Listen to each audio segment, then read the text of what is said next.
Halo sob, jumpa lagi bersama saya di sini channel Best Tech ID.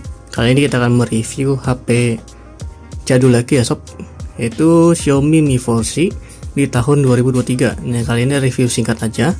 Bagaimana pengalaman saya menggunakan HP ini selama kurang lebih hampir 5 tahun lebih, dan bagaimana dengan performa di tahun 2023. Apakah masih worth it, apa masih berfungsi dengan baik dan benar, ataupun ada beberapa masalah yang sudah timbul. Langsung saja kita ke reviewnya.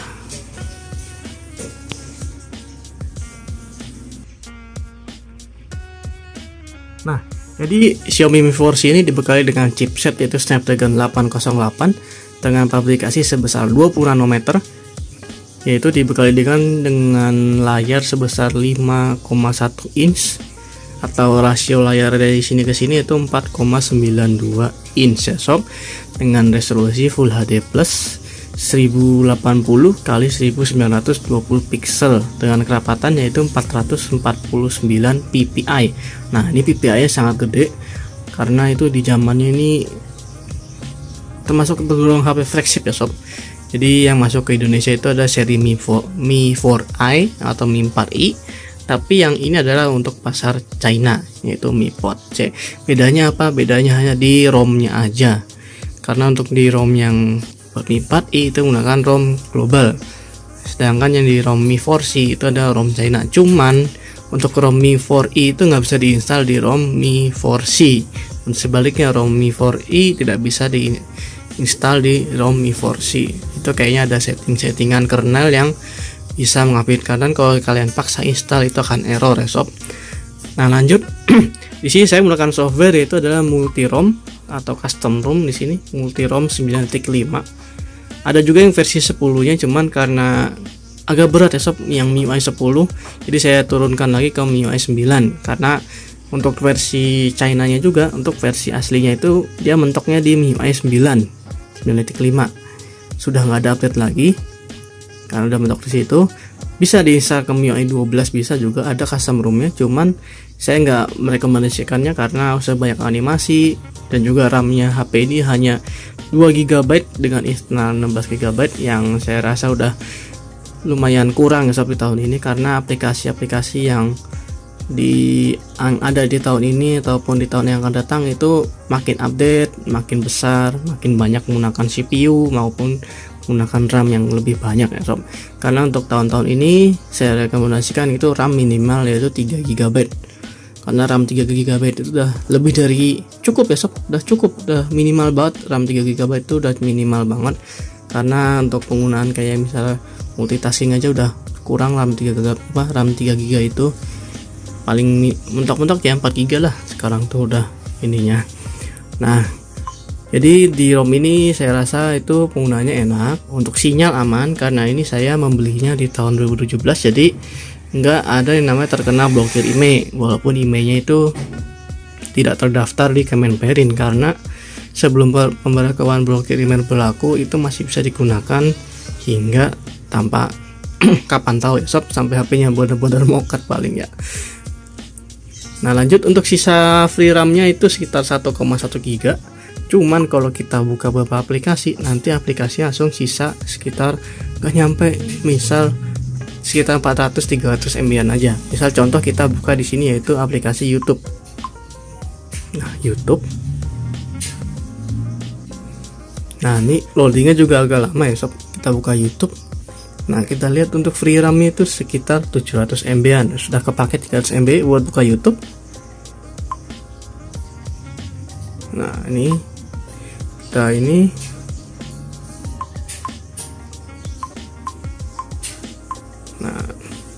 lalu untuk scroll seperti ini, karena layarnya masih 60 Hz, jadi ya udah cukup bagus ya sob, karena zaman dulu tuh layar 120 Hz, layar 90 Hz itu belum ada.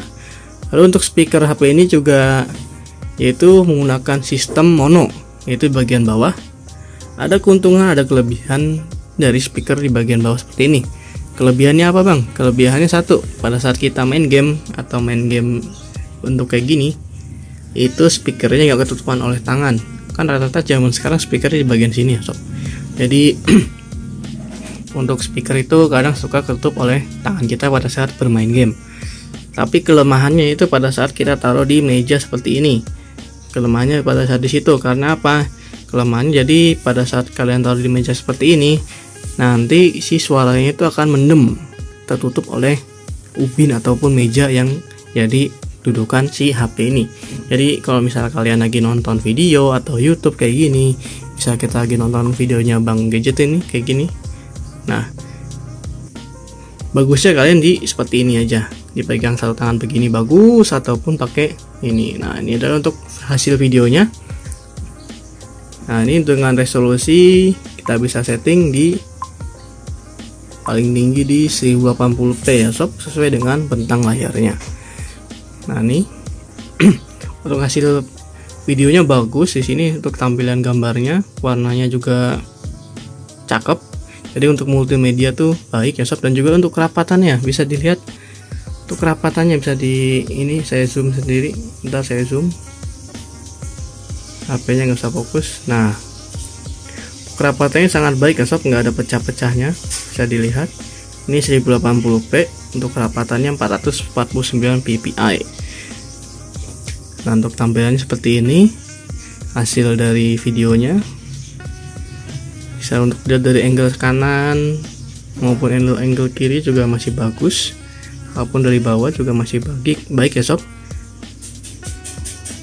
Nah, lanjut di sini kita akan tes yaitu tentang kamera. Untuk kamera di sini ada beberapa hasil foto yang saya tampilkan.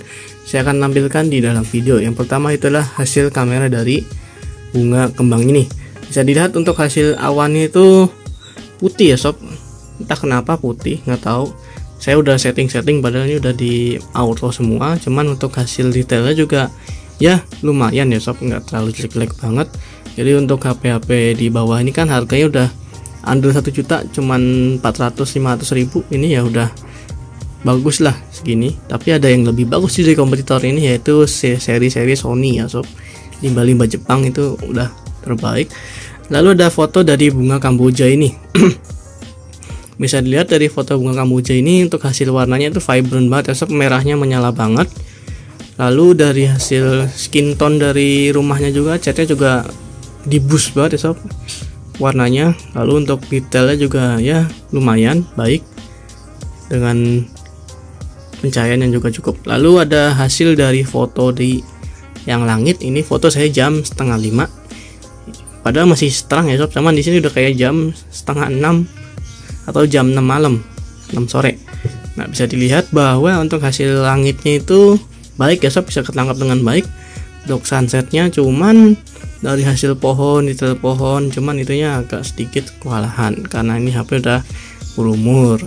Lalu di sini ada foto dari awan lagi, bisa dilihat untuk hasilnya. Lalu untuk hasil kamera depannya seperti ini. Sini hasil kamera depannya bisa dilihat dari muka saya itu baik ya sob, bagus.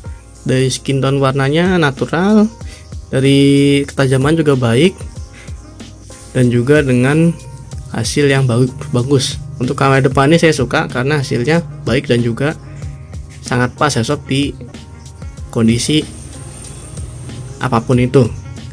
Nah, ini adalah beberapa sampel dari fotonya. Lalu kita akan langsung ke sampel video dari HP ini. Langsung aja ke videonya. Dan ini adalah sampel rekaman video kamera belakang dari Xiaomi Mi 4C. Bisa dilihat bahwa hasilnya itu bergoyang shaky banget ya sob, karena HP ini belum ada image stabilizer-nya, jadi juga belum ada OIS juga. Jadi buat hasil perekaman video seperti ini bisa dilihat agak bergoyang. Tapi dari hasil gambar sih bagus, detailnya lumayan oke. Karena nih HP udah keluar dari tahun 2017, jadi udah wajar, udah tua ya sob. Jadi untuk hasil kamera di tahun dulu itu ini udah yang terbaik. Cuman kalau sekarang ya sekelas-kelas HP low end lah, 1 juta. Ini hasil kamera perekaman video kamera depan dari Xiaomi Mi 4C. Untuk speakernya bisa dinilai sendiri ya sob di video kalian. Untuk gambar di sini bagus, bisa dilihat muka saya natural di sini, tone warna kulitnya natural. Terus untuk Pengimbangan cahaya juga bagus, jaraknya juga luas, cocok buat vlogging cuman keterbatasan dari baterai ya sob. Untuk hasilnya sih bagus, sudah lumayan. Ini membelakangi sinar matahari, jadi agak sedikit gelap, tapi kalau kayak gini, nah ini agak terang sedikit, nah ya beda. Untuk stabilisasinya sama kayak kamera belakang, agak bergoyang. Mungkin tidak ada beberapa sampel-sampel dari saya. Terima kasih.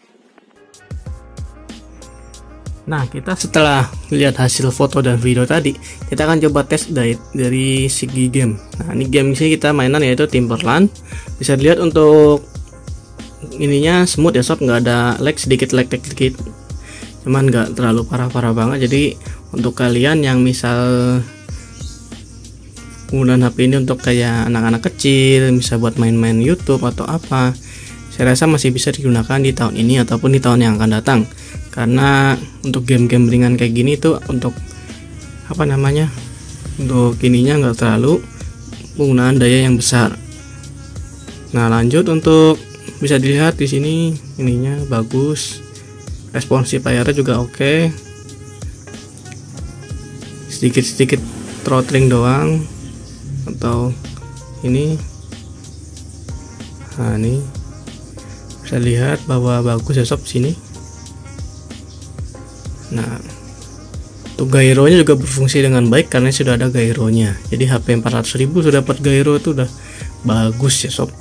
Di zaman dulu itu gyro itu salah satu fitur yang sangat baik ya sob, sangat misalnya di ini bangga-banggakan lah di sebuah smartphone tuh. Nah,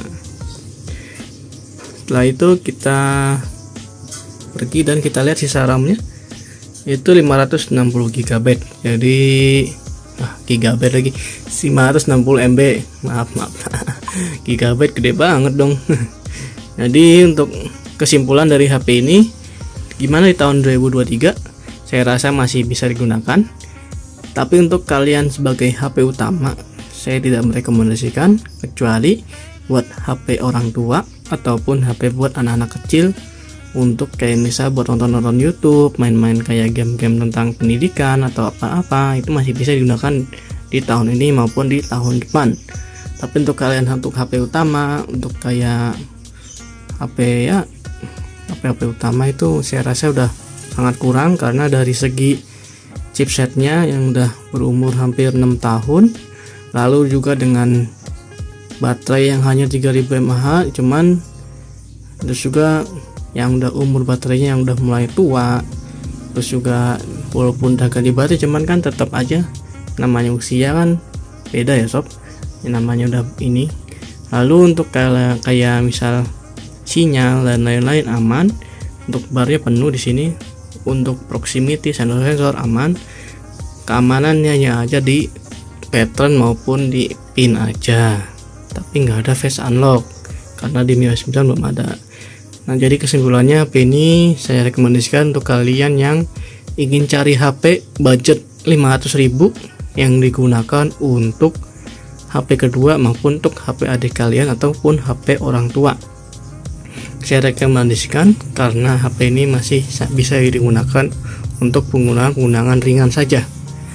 Nah, mungkin cukup sekian dari saya. Terima kasih yang sudah nonton video ini sampai habis. Silakan yang tanyakan, silakan di kolom komentar ya sob. Terima kasih nonton, jangan lupa like, comment, share video ini. Sekian dari saya, dan jumpa lagi di video selanjutnya. Yuk.